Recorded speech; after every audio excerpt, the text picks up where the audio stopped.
আসসালামু আলাইকুম। সরকারি চাকরিজীবীদের জন্য সুখবর।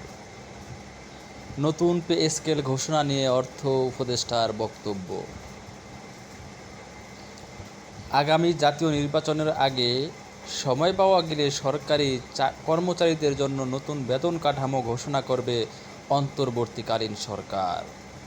আর নির্বাচিত নতুন সরকার এসে তা বাস্তবায়ন করবে। সম্প্রতি দেশের জাতীয় দৈনিকে এসব কথা বলেন অন্তর্বর্তী সরকারের অর্থ উপদেষ্টা ডক্টর সালেহ উদ্দিন আহমেদ। তিনি বলেন, নির্দিষ্ট সময়ের মধ্যে কমিশনকে প্রতিবেদন জমা দিতে বলা হয়েছে।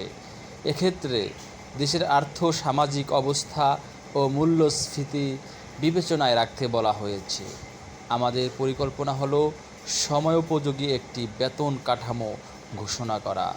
তবে ফেব্রুয়ারিতে নির্বাচন অনুষ্ঠানের প্রস্তুতিও চলছে। আমরা সময় পেলে ঘোষণা করে যাব, আর সেটা নতুন সরকার এসে বাস্তবায়ন করবে। সরকারি কর্মচারীদের জন্য নতুন বেতন কাঠামো প্রণয়নে ইতিমধ্যে একটি কমিশন গঠন করা হয়েছে।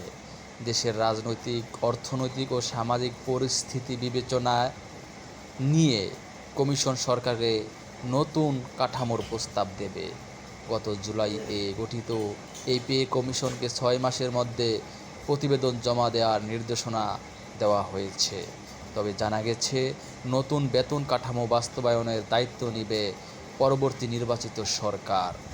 আগামী বছরের ফেব্রুয়ারিতে জাতীয় নির্বাচন আয়োজনের জোর প্রস্তুতি চালাচ্ছে অন্তর্বর্তী সরকার। এজন্য আর্থিক সংকট বিবেচনায় নিয়ে নির্বাচনের আগে নতুন বেতন কাঠামো ঘোষণার সম্ভাবনা নেই।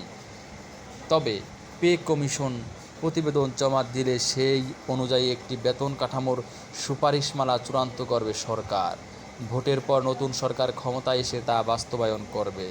অবশ্য এই নতুন বেতন কাঠামো ঘোষণা ও বাস্তবায়ন হওয়ার আগ পর্যন্ত সরকারি চাকরিজীবীরা নতুন নিয়ম অনুযায়ী মহার্ঘ ভাতা প্রাপ্য হবেন। এমন পরিকল্পনা নিয়ে অগ্রসর হচ্ছে সরকারের অর্থ বিভাগ। পে কমিশন গঠনের পর 14 আগস্ট প্রথম সভা করেছে কমিশনের প্রথম সভায় গুরুত্বপূর্ণ ইস্যু হিসেবে বিবেচনায় নেওয়া হয়েছে দেশের বর্তমান রাজনৈতিক, অর্থনৈতিক ও আর্থসামাজিক অবস্থা। এই অবস্থায় সরকারি চাকুরিদের জন্য নতুন বেতন কাঠামো ঘোষণা করা কতটা উপযোগী তা নিয়েও আলোচনা হয়েছে। ধন্যবাদ।